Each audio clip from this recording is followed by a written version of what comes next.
हमारे शास्त्र आज्ञा करते हैं कि हर घर में शंख तो होना चाहिए। समुद्र मंथन में 2 रत्न मानवों को भी दिए गए हैं। एक रत्न शंख है और दूसरा गौ माता।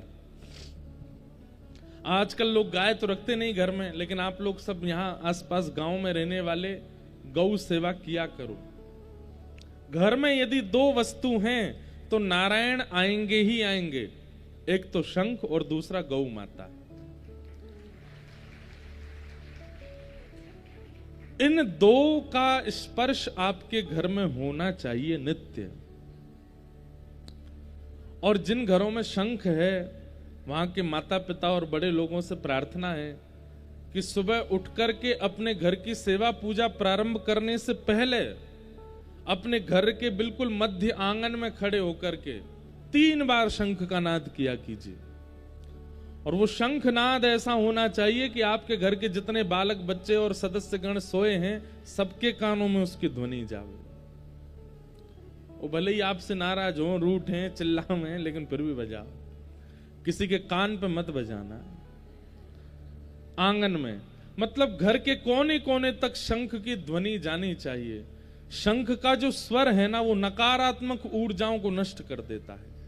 किसी की नजर लगी हो, किसी की अला बला लगी हो, किसी ने बुरी दृष्टि से देखा हो, या फिर किसी भी प्रकार की नकारात्मक ऊर्जा आपके घर में निवास कर रही होगी, नित्य ब्रह्म मुहूर्त में उठ के स्नान ध्यान करके आप अपनी घर की पूजा प्रारंभ करने से पहले शंखनाद करो।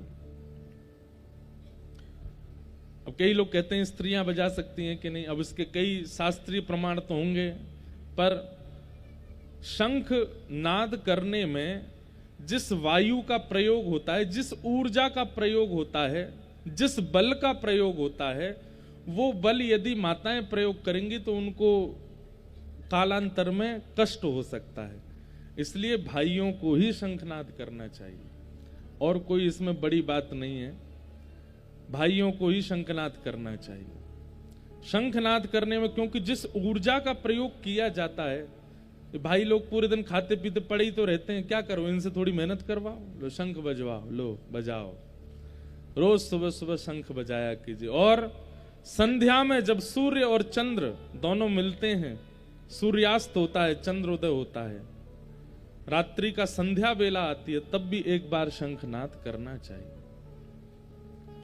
जब भी घर में आरती पूजन हो, कोई संत पधारें, कोई महापुरुष पधारें, कोई भक्त पधारें, तब भी शंखनाद होना चाहिए। कोई मंगल कार्य प्रारंभ होता हो, ब्याह होने वाला है, नई बहू घर आने वाली है, बालक का जन्म हुआ है, 100 वर पूरे हो गए हैं, उसके बाद भी शंखनाद करना चाहिए।